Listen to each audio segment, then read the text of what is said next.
You know the brand, you know the stores, you're familiar with their products. Use them to create, to scroll, to manage. Your opinion?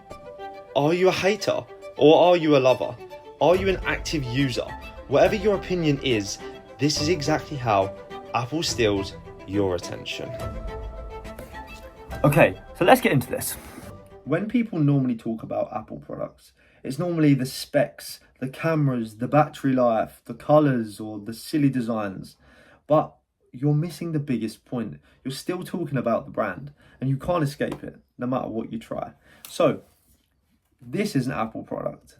These are an Apple product, and you're being filmed on an Apple product. You cannot escape it, and that's the whole point. Let me break down a key example of how Apple use psychology to get you to spend.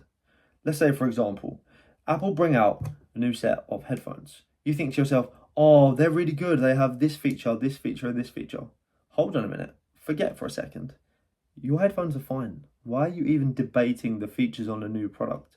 The same as a phone. Your phone works perfectly fine, but you need a new phone all of a sudden. And how about your MacBook? Is your MacBook fine? Do you still use that? But you're going to get a new one, aren't you? Because the features on the new one have this, and this. And that is exactly how Apple predetermines decisions we're going to make before we even make them. Apple doesn't need to market products extensively. Have you seen their marketing campaigns?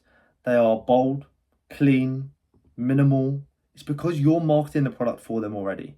When they release something new, you say to your friend, oh, have you seen this, the new iPhone? Have you seen this, the new iPad? Have you seen this, the new VR set? You're speaking about it for everybody else. This is why Apple doesn't need flashy commercials. And how about the debate of Android versus Apple, Google versus Apple, this versus this versus this? You know, we can go through the whole of life. Is it a Messi or Ronaldo debate? Is it an Adidas or a Nike debate? But there is a debate. But guess what? Yet again, you're talking about the brand. And when you buy an Apple product, you're buying an identity. You're buying who you are. You're buying the way the App Store looks. You're buying the way your icons look. You're buying the way your emojis look. You are buying into a concept. Apple bring out new products. They say this. They say, okay, there's 3 colors. There's a Pro, there's a Max, and there's a basic version. Maybe you can get a red, a silver, gray, white, or black. Okay, so the options are basic. But guess what? It removes the anxiety of having to make the purchase. And this is how they draw you in to a monthly contract, to going down your local phone shop. This is exactly how they get you exactly where they want you. We hate to admit it, but we're all craving that feeling of unwrapping a brand new phone or a new set of headphones or a brand new laptop and telling all of our friends how good it is or how big the screen is or how interactive it is. We all do it. You're not the only one.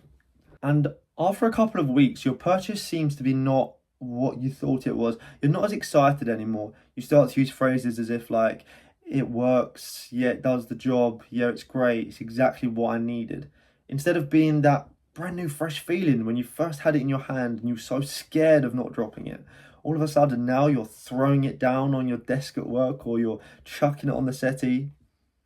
Where did the care go for the product?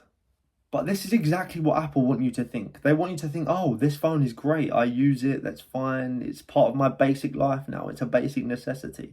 And that is why when they bring a new phone out, you are the first person to run and get it and tell your friends.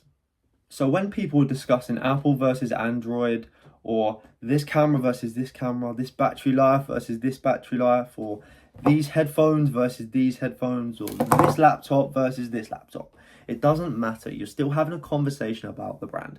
You're speaking about the brand and it becomes familiarity.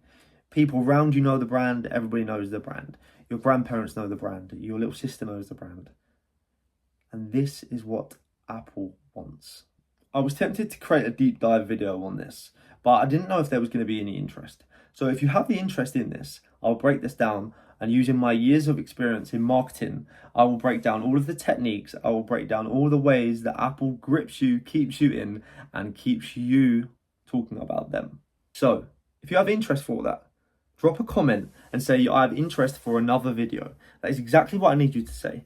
And also include, are you an Apple user or are you an Android user?